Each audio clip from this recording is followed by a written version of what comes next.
Melalui siapakah air hidup dari Roh Kudus mengalir? Yohanes pasal 7 ayat 37 sampai 38. Dan pada hari terakhir, yaitu pada puncak perayaan itu, Yesus berdiri dan berseru, "Barang siapa haus, baiklah ia datang kepadaku dan minum. Barang siapa percaya kepadaku, seperti yang dikatakan oleh kitab suci, dari dalam hatinya akan mengalir aliran-aliran air hidup." Siapa yang bisa meminum air hidup dari Roh Kudus? Mereka yang percaya kepada Injil baptisan Yesus dan darahnya. Air hidup dari Roh Kudus mengalir dari hati mereka yang percaya kepada Injil yang indah itu. Yohanes pasal 7 ayat 38 berkata, "Barang siapa percaya kepadaku, seperti yang dikatakan oleh kitab suci, dari dalam hatinya akan mengalir aliran-aliran air hidup." Ini berarti bahwa ada keselamatan sejati dan pengampunan dosa bagi mereka yang percaya kepada Injil yang indah yang diberikan Allah kepada kita. Kapankah berdiamnya Roh Kudus terjadi? Berdiamnya Roh Kudus bisa diperoleh pada saat seseorang mendengar dan percaya kepada Injil yang benar yang berkata bahwa Yesus menanggung dosa dunia melalui baptisannya oleh Yohanes.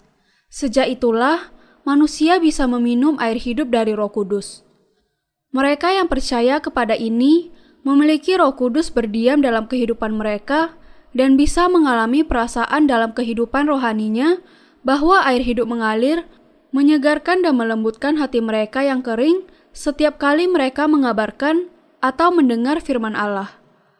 Air hidup dari Roh Kudus mengalir dari hati mereka yang percaya kepada Injil air dan Roh yang berkata bahwa Tuhan datang ke dunia ini untuk menyelamatkan orang berdosa dari dosa-dosa mereka. Roh Kudus adalah kebenaran yang tidak bisa dipisahkan dari Injil air dan Roh dan berada di dalam orang-orang yang sungguh-sungguh percaya kepada firman Allah. Seseorang yang mau minum air hidup dari Roh Kudus harus menerima pengampunan dosa dengan percaya kepada Injil yang indah mengenai baptisan Yesus dan darahnya. Air hidup dari Roh Kudus ada di dalam hati mereka yang percaya kepada firman Allah. Orang-orang yang percaya kepada Injil air dan Roh memiliki air hidup dari Roh Kudus yang mengalir seperti sungai memancar dari hati mereka. Bahkan pada saat ini, air hidup dari Roh Kudus mengalir seperti mata air di dalam hati mereka yang sudah menerima pengampunan dosa dengan percaya kepada Injil yang indah tentang baptisan Yesus dan darahnya di kayu salib. Namun, tidak ada satu tetes pun air hidup dari Roh Kudus di dalam mereka yang tidak percaya kepada kebenaran Injil yang indah ini. Sebelum saya percaya dan mengakui Injil air dan Roh, saya sama sekali tidak memiliki satu tetes pun air hidup dari Roh Kudus mengalir dari hati saya. Pada saat itu, meskipun saya sungguh-sungguh percaya Yesus, saya sama sekali tidak mengetahui pentingnya air hidup dari Roh Kudus karena saya tidak memiliki Roh Kudus di dalam hati saya. Sekarang, saya memiliki Injil air dan Roh yang indah itu, dan air hidup dari Roh Kudus mengalir dengan bebas dari hati saya. Sekarang, air hidup dari Roh Kudus mengalir dari hati saya dan dari hati mereka yang mendengar dan percaya kepada firman Allah. Seperti yang dikatakan Yesus, "Barang siapa haus, baiklah ia datang kepadaku dan minum." Air hidup dari Roh Kudus akan menyegarkan orang lain dari orang-orang Kristen yang sudah dilahirkan kembali, yang percaya kepada Injil air dan Roh yang indah itu. Air hidup itu mengalir dari hati saya bersama dengan iman saya kepada Injil air dan Roh saat ini juga, dan mengizinkan orang lain untuk meminumnya. Allah membiarkan air hidup dari Roh Kudus mengalir dari hati saya seperti sungai. Hal ini hanya dikenal oleh orang-orang yang didiami oleh Roh Kudus. Seperti yang tertulis dalam kitab Wahyu, yang tidak diketahui kecuali oleh mereka yang telah menerimanya, berdiamnya Roh Kudus dan air hidup merupakan suatu rahasia yang hanya diketahui oleh mereka yang tahu dan percaya kepada Injil air dan Roh yang indah itu. Karena itu, Anda harus tahu di mana Roh Kudus berdiam. Anda harus tahu bahwa Roh Kudus berdiam hanya di dalam mereka yang percaya kepada Injil Yesus. Saya biasanya hanya percaya kepada darah di kayu salib itu. Meskipun saya percaya kepada darahnya di kayu salib selama 10 tahun, saya tetap memiliki dosa. Pada saat itu, saya percaya bahwa dosa-dosa saya hanya diampuni oleh darah Yesus. Namun, saya tidak bisa menerima pengampunan dosa yang sebenarnya dan juga tidak bisa menerima Roh Kudus berdiam di dalam hidup saya melalui kepercayaan seperti itu. Dan yang ada di dalam kehidupan saya hanyalah kebingungan dan kekosongan. Satu-satunya tanda kepercayaan saya kepada Yesus adalah karena saya selalu datang ke gereja. Pada saat itulah saya mulai mempertimbangkan lagi kepercayaan saya. Sudahkah saya sungguh-sungguh menerima Roh Kudus? Pertama kali saya percaya Yesus, hati saya dipenuhi dengan kasih kepadanya, dan saya bahkan bisa berkata-kata dalam bahasa roh. Tetapi apa yang terjadi kepada saya? Saya menyadari bahwa pengalaman terbakarnya perasaan ini bukanlah tanda berdiam Roh Kudus dan bahwa saya belum menerima Roh Kudus sama sekali. Saya percaya kepada Yesus, tetapi Roh Kudus dan air hidup dari Roh Kudus tidak ada di dalam hati saya. Waktu itu, bagi saya tidak penting apakah hati saya panas atau dingin, karena iman saya didasarkan kepada Calvinisme. Pertanyaan-pertanyaan yang harus saya jawab adalah sebagai berikut. Yang pertama, apakah Roh Kudus berdiam di dalam saya? Tidak. Saya tidak yakin bahwa Ia berdiam di dalam saya. Yang kedua, apakah ada dosa di dalam hati saya?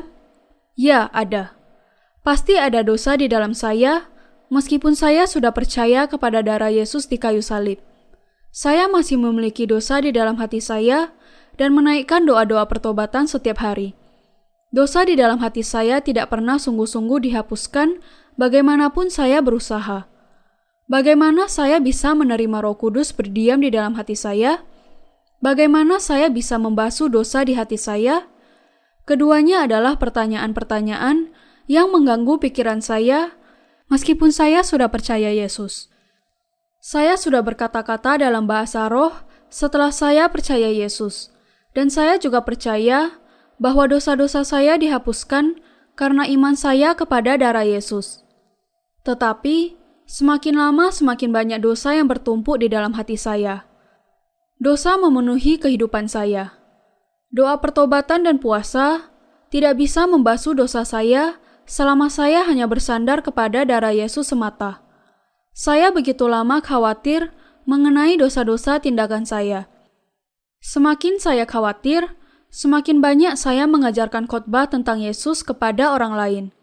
Saya juga semakin sering datang ke gereja dan menyerahkan diri untuk melayani Yesus dengan bersandar kepada darahnya.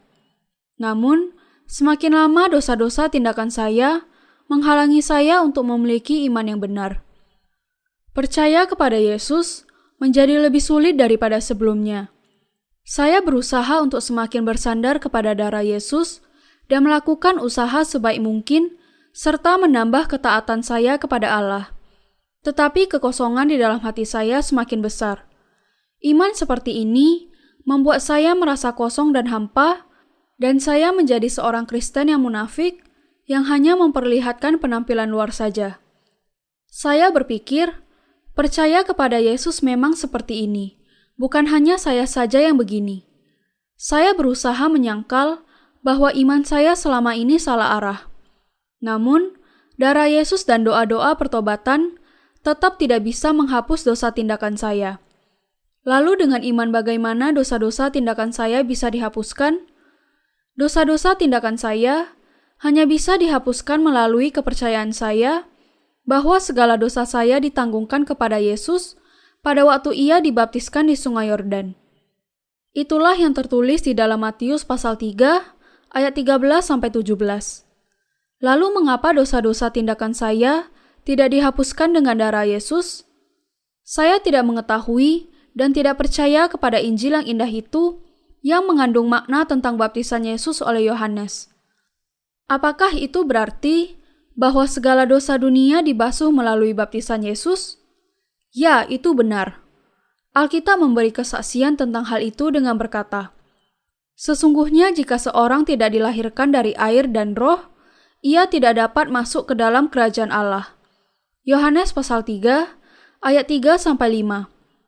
Yesus datang ke dunia ini dan menerima segala dosa dunia melalui baptisannya oleh Yohanes.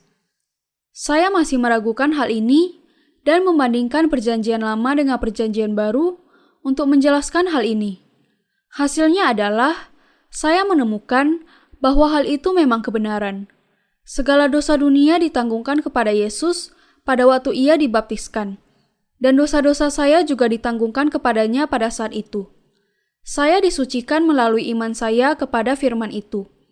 Saya menyadari bahwa inilah firman kebenaran seperti yang tertulis di dalam Alkitab dan bahwa itu adalah Injil yang terindah di dunia ini. Kemudian, saya menyadari mengapa dosa-dosa saya tidak dihapuskan hanya melalui iman saya kepada darah Yesus saja. Alasannya adalah karena saya tidak bisa menyerahkan semua dosa tindakan saya kalau saya tidak mengetahui kebenaran baptisannya di Sungai Yordan. Akhirnya, saya menemukan kebenaran. Saya belajar bahwa Yesus datang ke dunia ini untuk saya dan bahwa ia menanggung segala dosa melalui baptisannya, dan kemudian disalibkan untuk membebaskan kita dari segala dosa dunia. Saya juga tahu dan percaya kepada kebenaran bahwa tujuan baptisan Yesus dan darahnya di kayu salib adalah untuk menghapuskan dosa dunia. Sekarang, saya menjadi orang benar karena kepercayaan saya kepada Injil yang indah itu yang diberikan Yesus kepada kita dan karena segala dosa saya telah diampuni. Bukan doktrin gereja yang menghapuskan dosa saya, baptisan Yesus dan darahnya di kayu salib yang melakukannya. Kebenaran ini adalah Injil yang indah. Saya diselamatkan dari segala dosa saya dan menjadi orang benar, bukan hanya karena kepercayaan saya kepada darah Yesus saja, tetapi melalui iman saya bahwa baptisan Yesus dan darahnya di kayu salib adalah demi keselamatan saya. Satu hal lain yang perlu saya syukuri adalah bahwa Allah Roh Kudus datang kepada saya setelah saya mulai percaya kepada Injil yang indah itu. Sekarang, Roh Kudus berdiam di dalam saya bersama-sama dengan firman baptisan Yesus oleh Yohanes dan darahnya di kayu salib. Saya bersyukur kepada Tuhan yang memberikan kepada saya Injil yang indah itu dan memampukan saya mengabarkan Injil yang sama dengan Injil para rasul. Allah memberikan anugerah Roh Kudus kepada saya, meskipun yang saya lakukan hanyalah percaya kepada Injil yang indah itu. Sekarang, saya bisa menyampaikan khotbah saya dengan keyakinan dan penghargaan yang tinggi kepada semua manusia di dunia. Dengan yakin, saya bisa mengatakan bahwa hanya percaya kepada darah Yesus tidak akan menghapuskan dosa mereka.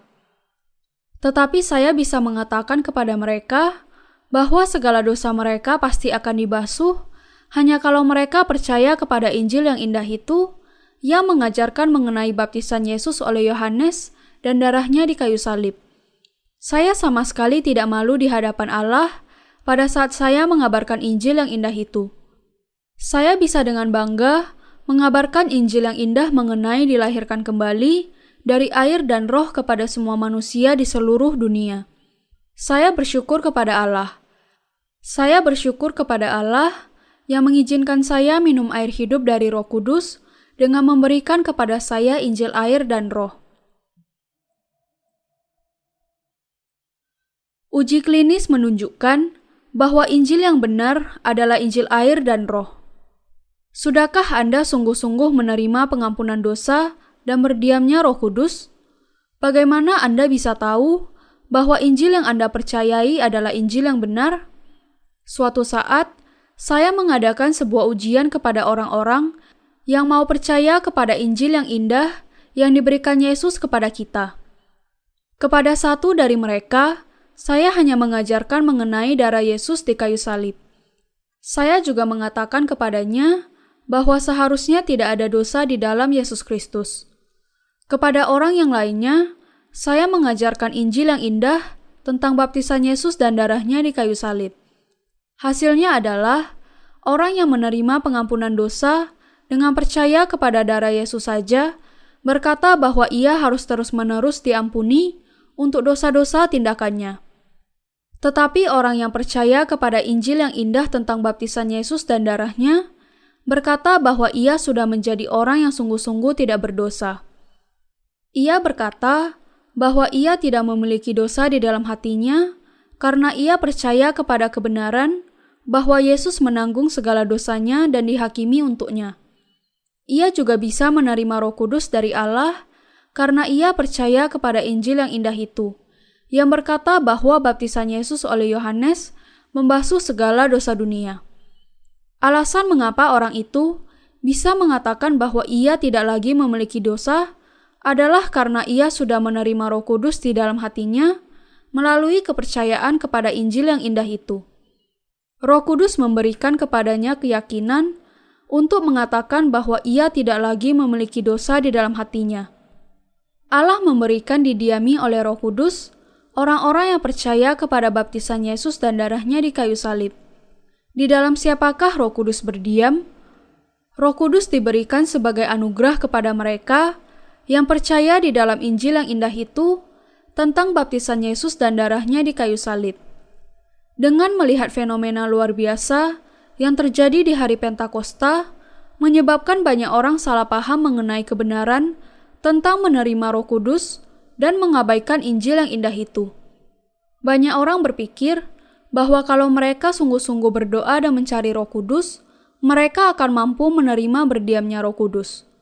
Selama kurun waktu yang panjang, orang-orang Kristen di seluruh dunia tidak memiliki sedikit pun ide mengenai kebenaran itu yang mengatakan bahwa seseorang bisa menerima Roh Kudus hanya dengan percaya kepada Injil yang indah tentang baptisan Yesus dan darahnya. Tetapi sekarang, banyak hamba Tuhan yang sudah menerima berdiamnya Roh Kudus melalui kepercayaan kepada Injil air dan Roh, mengabarkan Injil itu dengan pertolongan Roh Kudus. Sebagai hasilnya, banyak orang di seluruh dunia sudah mulai mengerti dan menerima Injil yang indah itu dan menerima berdiamnya Roh Kudus. Allah mengizinkan mereka yang percaya kepada Injil yang indah itu untuk memiliki pengalaman berdiamnya Roh Kudus. Dalam Alkitab dikatakan, akan terjadi pada hari-hari terakhir. Demikianlah firman Allah, bahwa aku akan mencurahkan rohku ke atas semua manusia. Kisah Para Rasul pasal 2 ayat 17. Tetapi, orang harus tahu bahwa berusaha menerima berdiamnya Roh Kudus tanpa mengetahui Injil yang indah itu adalah suatu kesalahan. Tidak ada cara lain untuk menerima berdiamnya Roh Kudus selain percaya kepada baptisan Yesus oleh Yohanes dan darahnya di kayu salib. Karena Allah berkata bahwa seseorang bisa masuk ke dalam kerajaan surga hanya kalau ia dilahirkan kembali melalui air dan Roh, dan hanya orang yang dilahirkan kembali yang memiliki anugerah Roh Kudus. Maka tidak diragukan lagi bahwa setiap orang memerlukan berdiamnya Roh Kudus agar dapat masuk ke dalam kerajaan surga. Bagaimana Anda bisa berpikir mengenai menerima Roh Kudus atau masuk ke dalam kerajaan surga tanpa percaya kepada Injil air dan Roh? Tidak ada jalan lain ke surga selain dengan percaya kepada Injil yang indah itu. Anda bisa menerima Roh Kudus hanya dengan percaya kepada Injil baptisan Yesus dan darahnya. Sama seperti kita memberikan uang untuk membeli sesuatu, kita menerima berdiamnya Roh Kudus pada saat kita percaya kepada Injil yang indah itu. Saya mau mengatakan bahwa kalau Anda sungguh-sungguh mau menerima berdiamnya Roh Kudus, pertama-tama Anda harus tahu dan percaya kepada Injil air dan Roh. Kemudian, Anda akan memiliki pengalaman menerima Roh Kudus. Anda bisa menerima berdiamnya Roh Kudus dengan percaya kepada Injil air dan Roh yang indah itu. Allah mau memberikan kepada Anda Roh Kudus yang berdiam di dalam Anda. Saya percaya kepada Injil yang indah itu, dan dengan berlalunya waktu, saya semakin yakin bahwa inilah Injil yang indah yang diberikan kepada saya oleh Allah, dan merupakan hal yang paling indah dan paling berharga di seluruh dunia. Saya sungguh-sungguh merasa bersyukur kepada Allah. Apakah Anda memiliki perasaan yang sama? Kami menyadari bahwa kami yang sudah menerima Roh Kudus benar-benar diberkati Allah secara luar biasa. Saya memberikan pengajaran kepada Anda mengenai bagaimana Anda bisa menerima berdiamnya Roh Kudus dengan percaya kepada Injil yang indah itu. Manusia hanya bisa layak menerima berdiamnya Roh Kudus dengan menerima Injil yang indah yang diberkati mengenai dilahirkan kembali dari air dan roh. Dalam Yohanes pasal 7 ayat 38, Yesus berkata, "Barang siapa percaya kepadaku, seperti yang dikatakan oleh kitab suci, dari dalam hatinya akan mengalir aliran-aliran air hidup." Ini berarti bahwa orang-orang yang menerima pengampunan dosa dengan percaya kepada Injil yang indah yang diberikan Yesus memiliki berdiamnya Roh Kudus. Air hidup dari Roh Kudus akan mengalir seperti air dari hati mereka. Orang-orang yang percaya kepada Injil yang indah itu akan memiliki pengalaman mengalirnya air hidup rohani. Meskipun saya percaya sungguh-sungguh kepada Yesus, sebelum saya dilahirkan kembali melalui Injil air dan roh, tidak ada air hidup dari Roh Kudus di dalam hati saya. Namun, setelah saya percaya di dalam Injil air dan roh yang indah itu, air hidup mulai mengalir dengan bebas dari hati saya, seperti yang tertulis di dalam Alkitab.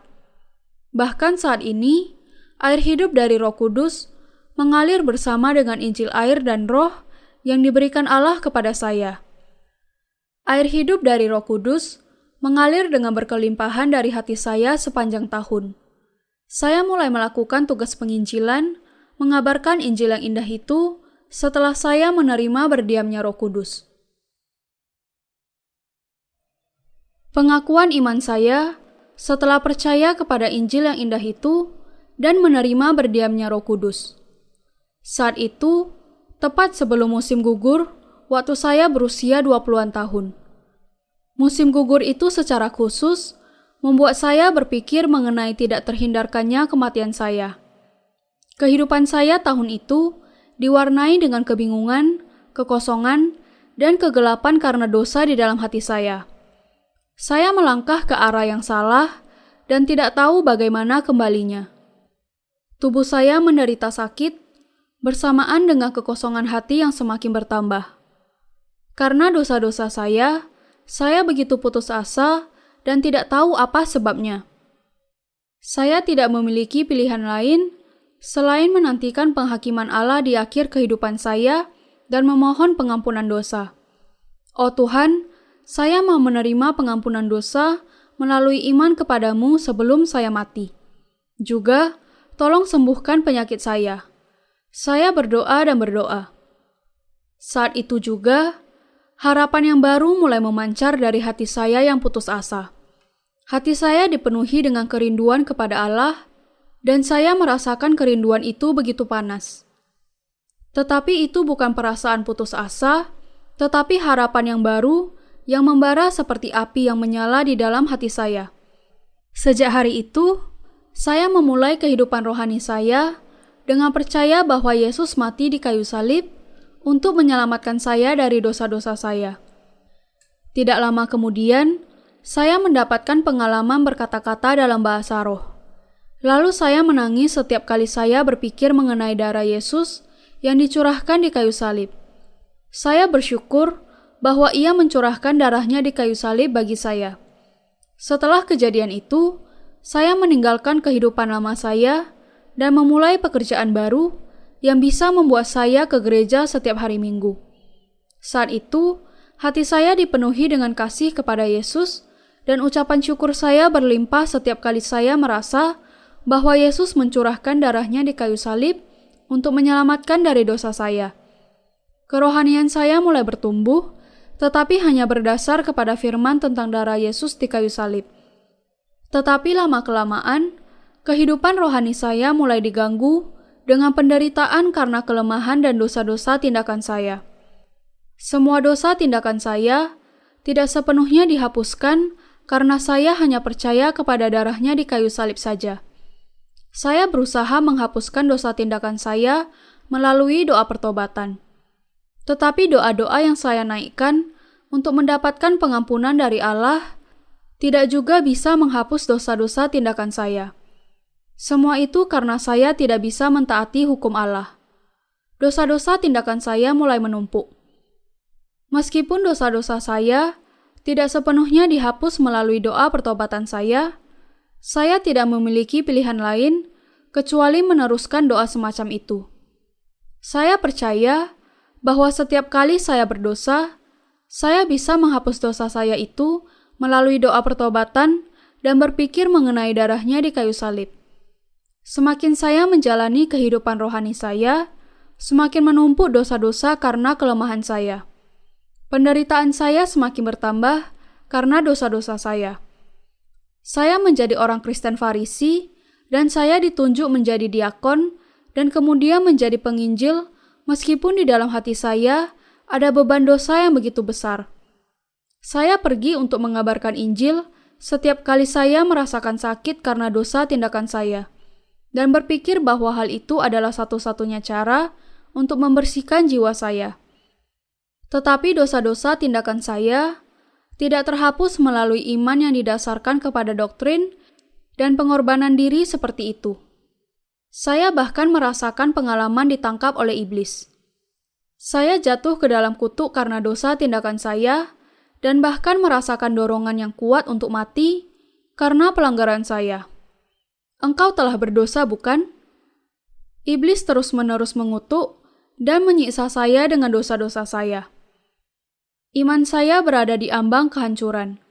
Saya menyadari bahwa saya tidak bisa membasuh dosa-dosa tindakan saya melalui iman kepada darah Yesus dan berdoa pertobatan saja. Dan seringkali saya mendapati diri saya dalam keadaan frustasi. Pada saat belajar mengenai Calvinisme di sebuah sekolah teologi, saya mulai tertarik kepada alasan dari baptisan Yesus oleh Yohanes. Saya bertanya kepada banyak dosen, mengapa Yesus Kristus dibaptiskan oleh Yohanes di Sungai Yordan? Tetapi jawaban mereka rata-rata sama, seperti bahwa ia dibaptiskan untuk menunjukkan kerendahan dirinya atau untuk menyatakan bahwa ia adalah anak Allah. Tetapi jawaban itu tidak memuaskan keingintahuan saya. Kebenaran mengenai baptisan Yesus oleh Yohanes menyebabkan saya mengenal Injil yang indah itu. Setelah menyelesaikan pendidikan saya di sekolah teologi, dosa-dosa saya tetap belum dihapuskan dan saya menderita di bawah tekanan yang lebih berat dibandingkan sebelumnya. Lalu, pada suatu hari saya mulai mengerti mengapa Yesus dibaptiskan dan mengapa ia berkata bahwa segala kebenaran digenapi melalui karyanya itu. Itulah Injil yang indah yang berkata bahwa segala dosa saya ditanggungkan kepada Yesus melalui baptisannya di Sungai Yordan. Allah menolong saya menyadari kebenaran ini melalui firman-Nya yang tertulis. Setelah membaca dan membaca lagi firman Allah yang menuliskan mengenai Injil yang indah itu, akhirnya saya menyadari kebenaran bahwa segala dosa saya telah diserahkan kepada Yesus melalui baptisannya oleh Yohanes dan bahwa ia dihakimi karena dosa-dosa itu di atas kayu salib. Itulah saatnya saya menyadari bahwa berdiamnya Roh Kudus sudah sungguh-sungguh terjadi dalam kehidupan saya. Segala dosa saya sudah sungguh-sungguh diampuni setelah saya mengerti dan percaya kepada Injil yang indah itu. Dosa-dosa yang menjatuhkan saya ke dalam perasaan frustasi dan putus asa sudah dibasuh sepenuhnya dengan kuasa Injil yang indah itu. Dosa-dosa yang tidak pernah bisa dihapus melalui pengorbanan diri dan doa pertobatan yang tidak henti-hentinya sepenuhnya dihapuskan sekaligus. Saya sungguh-sungguh bersyukur kepada Allah. Saya mengatakan yang sebenarnya ketika saya berkata bahwa segala dosa dunia tidak bisa dibasuh hanya melalui darah Yesus di kayu salib. Baptisan Yesus oleh Yohanes juga memimpin kepada pengampunan dosa. Sekarang, semua orang harus memahami dan percaya bahwa segala dosa sudah dibasuh karena Injil air dan Roh yang indah itu. Roh Kudus berdiam di dalam hati saya karena saya percaya kepada Injil air dan Roh yang indah itu yang memberi kesaksian dari firman Allah di mana ia menyaksikan tentang anaknya sudah cukup untuk menghilangkan segala dosa dari hati saya. Saya menerima Roh Kudus seperti seekor burung merpati sebagai hasil dari kepercayaan saya kepada Injil yang indah itu. Sejak hari itu, Roh Kudus bekerja di dalam hati saya, memampukan saya untuk melakukan pekerjaan-pekerjaan rohani saya. Dengan kata lain, untuk memberitakan Injil yang indah itu. Sekarang, tidak ada lagi dosa di dalam hati saya. Baptisan Yesus oleh Yohanes dan darahnya di kayu salib memberi kesaksian tentang pengampunan dosa saya dan memimpin saya menerima berdiamnya Roh Kudus. Haleluya! Saya memuji Tuhan. Roh Kudus kemudian turun ke atas saya seperti burung merpati dan mulai berdiam di dalam saya sejak saya percaya kepada Injil air dan Roh. Ia mulai bekerja di dalam hati saya, kadangkala seperti seekor merpati, tetapi kadangkala juga seperti perapian yang membara. Sekarang, Anda juga bisa menerima berdiamnya Roh Kudus kalau Anda menerima dan percaya kepada Injil air dan Roh yang indah itu. Tidakkah Anda mau menerima Roh Kudus dan memuji Tuhan dengan percaya kepada Injil air dan Roh yang indah itu? Tidakkah Anda mau bekerja dengan saya dalam mengabarkan Injil air dan Roh yang indah itu ke seluruh dunia? Injil air dan Roh yang indah itu akan menyucikan Anda dan memberikan kepada Anda berdiamnya Roh Kudus. Kebenaran Allah dinyatakan di dalam Injil dari iman yang memimpin kepada iman. Itulah sebabnya berdiamnya Roh Kudus diberikan hanya melalui iman kepada Injil air dan Roh yang indah itu. Hal-hal ajaib yang dilakukan Roh Kudus bagi saya. Setelah menerima berdiamnya Roh Kudus, saya mulai bekerja di sebuah gereja baru agar bisa memberitakan Injil yang indah itu. Roh Kudus memampukan saya untuk mengabarkan Injil yang indah itu dengan penuh kuasa. Pada saat itulah peristiwa ini terjadi. Di kota di mana saya tinggal, ada seorang penjahit yang melakukan bisnis dengan pembeli-pembeli yang berasal dari luar negeri. Orang ini adalah seorang diaken. Suatu saat, ia berhenti di sebuah hotel untuk melakukan suatu bisnis dengan seseorang dan ia melihat poster kami di hotel itu. Ia tertarik dengan undangan di poster itu dan berusaha menghubungi saya. Ia bertemu dengan saya dan berkata bahwa ia sudah hidup lama dalam dosa dalam waktu yang lama. Setelah penyuluhan selama 5 jam tentang Injil air dan Roh, akhirnya ia mengakui kebenaran tentang pengampunan dosa. Ia dilahirkan kembali dan juga menerima berdiamnya Roh Kudus pada saat itu juga. Ada sebuah kisah lain yang terjadi pada saat saya sedang berusaha untuk menemukan sebuah tempat untuk kami pakai sebagai gereja. Saya menemukan sebuah tempat yang sangat indah dan luas. Tetapi pada saat itu, saya tidak memiliki uang yang cukup untuk menyewa gedung itu. Nampaknya, tidak mungkin bagi saya menyewa gedung itu. Karena saya mengingat kekurangan uang yang saya rasakan sangat banyak itu. Namun, Roh Kudus yang ada di dalam saya berkata, "Kuatkan dan teguhkan hatimu." Yang sangat mengejutkan, saya bisa mendapatkan gedung itu dan melakukan pekerjaan Tuhan karena pertolongan Roh Kudus. Roh Kudus membuat saya selalu mengabarkan Injil air dan Roh yang indah itu sejak peristiwa itu. Roh Kudus yang berdiam di dalam hati saya tetap menyertai saya dalam saat-saat yang seperti itu juga, mendorong saya untuk mengabarkan Injil yang indah itu kepada orang lain. Dan saya melihat bahwa mereka yang mendengar dan percaya kepada Injil yang indah itu menerima berdiamnya Roh Kudus. Saya bersyukur kepada Roh Kudus yang memberikan kepada saya kemampuan untuk mengabarkan Injil yang indah ini. Saya tahu bahwa seluruh kehidupan tidak akan pernah cukup untuk menulis segala sesuatu yang dilakukan Roh Kudus bagi saya.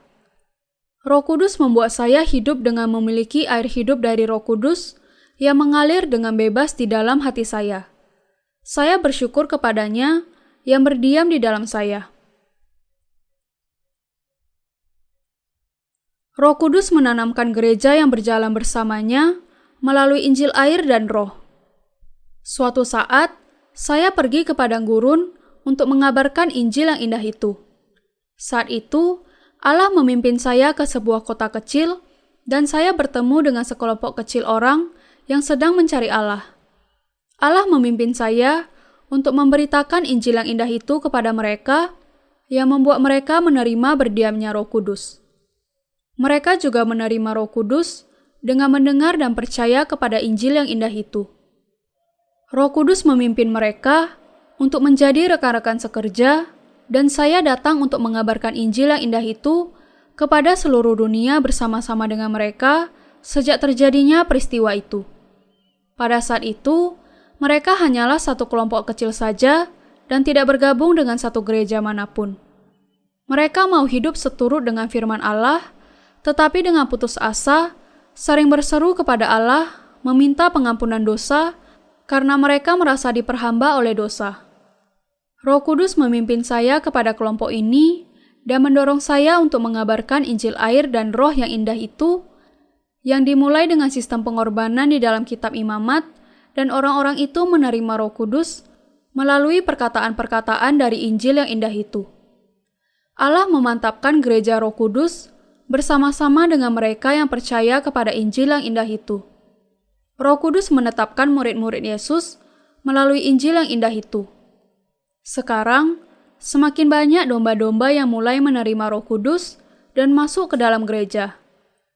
Roh Kudus memimpin saya untuk mendirikan sebuah sekolah misi dan mendidik murid-murid. Ia menolong saya untuk mengajarkan firman Allah kepada orang-orang dan menolong mereka belajar untuk taat oleh iman dan melayani sebagai pekerja Allah. Ia mengizinkan karya Injil yang indah itu terjadi kemanapun mereka pergi, dan Allah menanamkan gereja melalui mereka. Roh Kudus sudah memimpin hamba-hambanya untuk mengabarkan Injil air dan Roh yang indah itu. Roh Kudus menuntun orang-orang benar yang menerima pengampunan dosa untuk bersatu dengan gereja dan diberkati dengan menjalani kehidupan benar di dalam dunia ini. Iblis sudah mendustai begitu banyak orang sejak zaman dahulu kala, dan ia akan terus melakukan hal itu. Iblis berkata bahwa orang-orang bisa menerima Roh Kudus melalui doa pertobatan, puasa, dan penumpangan tangan. Hal itu sama sekali tidak benar. Manusia tidak bisa menerima Roh Kudus melalui doa pertobatan dan penumpangan tangan. Mereka hanya bisa menerima Roh Kudus kalau mereka diampuni dari segala dosa mereka dengan percaya kepada Injil air dan Roh yang diberikan Allah kepada kita. Ini makna sebenarnya dari berdiamnya Roh Kudus. Roh Kudus terus-menerus memimpin murid-murid Yesus untuk mengabarkan Injil air dan Roh yang indah itu untuk menolong orang lain menerima berdiamnya Roh Kudus.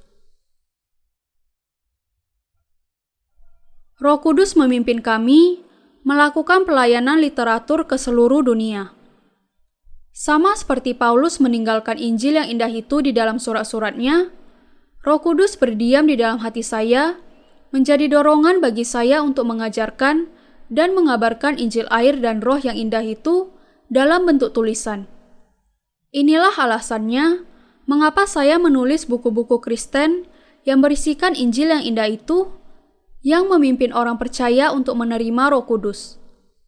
Mula-mula, kami memulai dengan traktat kecil yang hanya berisi beberapa halaman. Tetapi kemudian, buku-buku kami mengenai Injil yang indah itu tersebar ke seluruh dunia. Roh Kudus berdiam di dalam saya, memimpin semakin banyak orang untuk datang ke gereja setelah menerima pengampunan dosa melalui membaca buku-buku itu dan percaya kepada Injil yang indah itu. Kemudian, ia memimpin kami untuk mengabarkan Injil yang indah itu ke dalam berbagai bahasa. Ia memimpin kami untuk mengabarkan Injil yang indah itu ke sekitar 150 negara di seluruh dunia, termasuk Amerika Serikat. Roh Kudus mendorong gereja untuk berdoa bagi misi dunia dan memimpin kami untuk menerjemahkan Injil yang indah itu ke dalam berbagai bahasa dan mengabarkannya melalui literatur supaya orang dari berbagai negara bisa mendengar dan percaya. Roh Kudus memimpin kami untuk bekerja sama dengan murid-murid yang baru di negara-negara lain dan mengabarkan Injil yang indah itu di negara mereka. Saya sangat bersyukur kepada Roh Kudus. Roh Kudus memenuhi saya dengan semangat untuk mengabarkan Injil ke Rusia. Roh Kudus memimpin kami untuk berdoa dan memberikan kepada kami kesempatan untuk bertemu dengan seorang penginjil Rusia yang sedang mencari kebenaran dan mengabarkan Injil yang indah itu kepada mereka. Itulah pertama kalinya mereka mendengar tentang Injil yang indah itu. Lalu mereka menerima Roh Kudus, sama seperti kami, setelah mendengar dan percaya kepada Injil air dan Roh yang indah itu. Satu dari mereka, seorang dosen di sebuah universitas negeri di Moskow, memberikan pengakuan ini kepada saya setelah mendengar mengenai Injil air dan Roh yang indah itu. Saya sungguh-sungguh percaya kepada Allah selama 6 tahun, tetapi saya percaya tanpa mengenalnya. Namun, setelah mendengar tentang Injil air dan Roh yang indah itu, saya memiliki iman yang kuat dan keyakinan yang teguh di dalam hati saya. Saya sungguh-sungguh bersyukur kepada Tuhan. Selama ini, saya berpikir bahwa saya menjalani kehidupan iman yang benar. Kehidupan rohani saya berkisar kepada kepercayaan saya kepada darah Yesus yang mati bagi dosa-dosa kita. Tetapi saya tidak tahu bahwa Allah telah membasuh segala dosa saya. Kemudian, saya bertemu dengan seorang hamba Tuhan yang telah dilahirkan kembali dan mendengar mengenai Injil yang indah yang diberikan Allah kepada kita. Dan saya mengerti bahwa saya masih berdosa. Saya berusaha mengetahui lebih banyak lagi tentang Injil yang indah itu dan juga mengenai keadaan orang benar. Saya menyadari bahwa segala dosa saya ditanggungkan kepada Yesus pada waktu Ia dibaptiskan. Itu adalah Injil yang sangat indah. Saya menyadari bahwa bukan hanya dosa asal saya, tetapi juga dosa tindakan dan dosa-dosa masa depan saya ditanggungkan kepadanya melalui baptisannya. Saya mendapatkan kebahagiaan yang sangat besar karena dilahirkan kembali melalui mendengar dan percaya kepada Injil kebenaran itu. Banyak orang Rusia, termasuk dosen itu, menerima Roh Kudus dengan mendengar dan percaya kepada Injil air dan Roh yang indah itu. Sekarang, Gereja Roh Kudus telah bertumbuh di sana dan semakin banyak orang yang percaya kepada Injil yang indah itu melalui karya Roh Kudus. Allah yang melakukan semuanya itu. Dan karena itu, saya mengucapkan syukur kepada Roh Kudus. Roh Kudus berdiam di dalam saya dan membuat saya sebagai orang Kristen yang dilahirkan kembali, sama seperti mereka yang percaya kepada Injil air dan Roh, dan sekarang saya memberitakan Injil yang indah itu kepada dunia. Ia mengizinkan agar buku-buku tentang Injil yang indah itu tidak hanya ada dalam bahasa Inggris saja, tetapi juga di banyak bahasa lainnya di seluruh dunia. Ia membuat saya memberitakan Injil yang indah itu ke seluruh dunia. Saya bersyukur kepada Roh Kudus. Anda juga bisa didiami Roh Kudus. Allah mau agar Anda juga didiami Roh Kudus. Banyak orang berusaha menerima Roh Kudus dengan memanggil namanya dan menaikkan doa sepenuh hati mereka. Tetapi, berusaha menerima Roh Kudus tanpa Injil air dan Roh yang diberikan Yesus kepada kita adalah suatu kesalahan. Berkata bahwa seseorang bisa menerima Roh Kudus tanpa Injil air dan Roh dari Yesus Kristus adalah perkataan yang sesat. Apakah murid-murid Yesus menerima Roh Kudus tanpa percaya kepada Injil air dan Roh yang diberikan Yesus kepada mereka? Sama sekali tidak. Anda harus tahu bahwa saat-saat ini Roh Kudus berdiam di dalam mereka yang percaya kepada Injil air dan Roh, dan air hidup dari Roh Kudus mengalir dari hati mereka. Bahkan saat ini, air hidup dari Roh Kudus mengalir dari hati saya bersama-sama dengan Injil yang indah itu. Haleluya! Saya bersyukur kepada Tuhan.